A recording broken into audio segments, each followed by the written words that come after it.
UP के 3 चेहरों को बड़ा दायित्व मिला है। गोरखपुर के शिव प्रताप शुक्ल हिमाचल के राज्यपाल बना दिए गए हैं।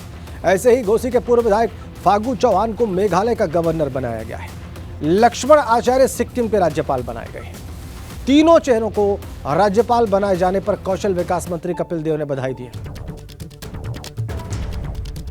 तो उत्तर प्रदेश के इन 3 चेहरों को बड़े दायित्व मिले हैं। गोरखपुर के शिव प्रताप शुक्ल हिमाचल के राज्यपाल, घोसी के पूर्व विधायक फागू चौहान को मेघालय का राज्यपाल बनाया गया है और ऐसे ही लक्ष्मण आचार्य सिक्किम के राज्यपाल बनाए गए हैं। यूपी के 3 चेहरों को दायित्व दिए गए हैं राज्यपाल के।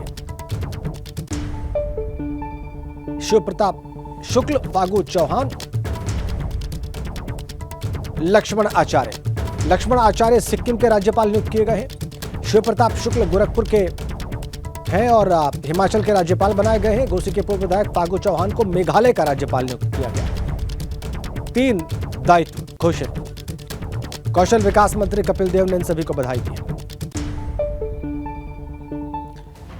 आपको इस सारे प्रकरण के बारे में और भाजपा के मिशन पूर्वांचल के बारे में थोड़ा और विस्तार से बता दें। भाजपा का मिशन पूर्वांचल क्या है? 3 चेहरों को राज्यपाल बनाया गया है। दलित, ओबीसी और सवर्णों पर नजर इस तरीके से बीजेपी की। सवर्ण वर्ग से शिव प्रताप शुक्ल आते हैं, उनको हिमाचल प्रदेश का राज्यपाल बनाया गया। ऐसे ही दलित वर्ग से लक्ष्मण आचार्य और ओबीसी वर्ग से फागू चौहान आते हैं, इन्हें भी क्रमशः राज्यपाल पद की जिम्मेदारी दी गई है मेघालय और सिक्किम में। और शिव प्रताप शुक्ल गोरखपुर के निवासी हैं, लक्ष्मण आचार्य वाराणसी के रहने वाले हैं, फागू चौहान मऊ के घोसी के निवासी हैं। फागू चौहान पहले भी राज्यपाल थे, उनको फिर से इस बार राज्यपाल बनाया गया है। वो मेघालय के राज्यपाल बनाए गए हैं और इस तरीके से पूर्वांचल के 3 चेहरों को राज्यपाल बनाया गया है। दलित, ओबीसी और सवर्णों पर नजर है। आपको हमने बताया कैसे कैसे ये समीकरण है।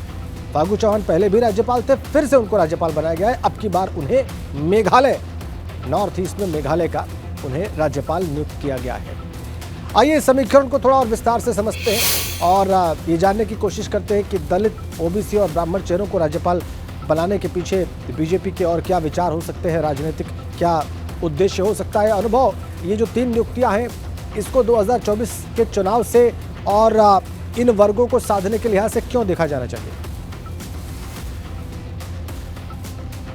देखिए, आपने बिल्कुल ठीक कहा। देखिए, 2 तो नए चेहरे हैं जो राज्यपाल बने हैं। शिव प्रताप शुक्ला, अब उनको हिमाचल का राज्यपाल बनाया गया है। लक्ष्मण आचार्य, जो अगर हम कहें कि उनको सिक्किम का राज्यपाल बनाया, वो वर्तमान में एमएलसी हैं, बीजेपी की टीम में प्रदेश उपाध्यक्ष हैं, एसटी का मोर्चा जो है उसमें वो पदाधिकारी हैं। तो बहुत हम कहें तो वाराणसी से आते हैं, प्रधानमंत्री नरेंद्र मोदी का जो संसदीय क्षेत्र है वहाँ से वो आते हैं। तो लक्ष्मण आचार्य को मौका दिया गया है और कहीं ना कहीं वो जो बात आपने कही कि एक तरीके से जो शेड्यूल ट्राइब्स है उनकी आवाज़ है, तो उनको मौका दिया गया।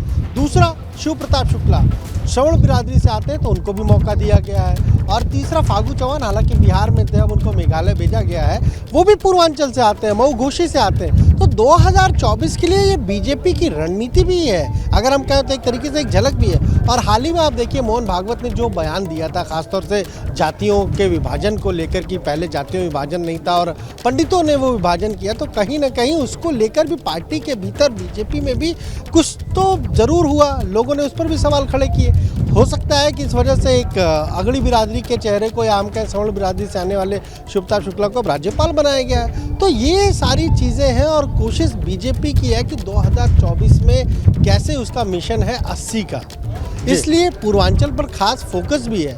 14 सीटें बीजेपी नहीं जीत पाई थी, अगर आप देखिए 16 नहीं जीती थी, 2 तो उसने उपचुनाव में जीत ली थी, लेकिन फोकस वही है।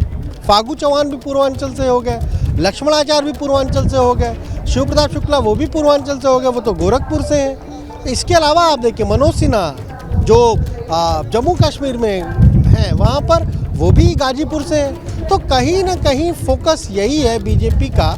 और नए राज्यपालों को की नियुक्ति हुई है, राष्ट्रपति ने नए राज्यपालों को नियुक्त किया है।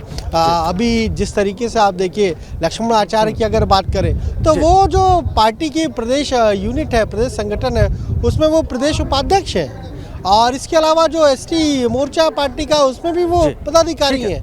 तो और वाराणसी से भी आते हैं, तो उनको अब अगर राज्यपाल बनाया गया तो एमएलसी की भी सीट खाली होगी राजेंद्र। बिल्कुल तो सही वहां बात पर है। भी बीजेपी ये कहीं ना समीकरण कहीं भी किसी बनेगा। ऐसे व्यक्ति को भेजेगी, ऐसा ये प्रतिनिधि समीकरण भी भेजेगी बनेगा कि और उसका इसके अलावा जो मैसेज दिया जा रहा है 2024 के लिए उसका भी अनुमान किया जा सकता है। और वो हमारे साथ बने रहिए आप।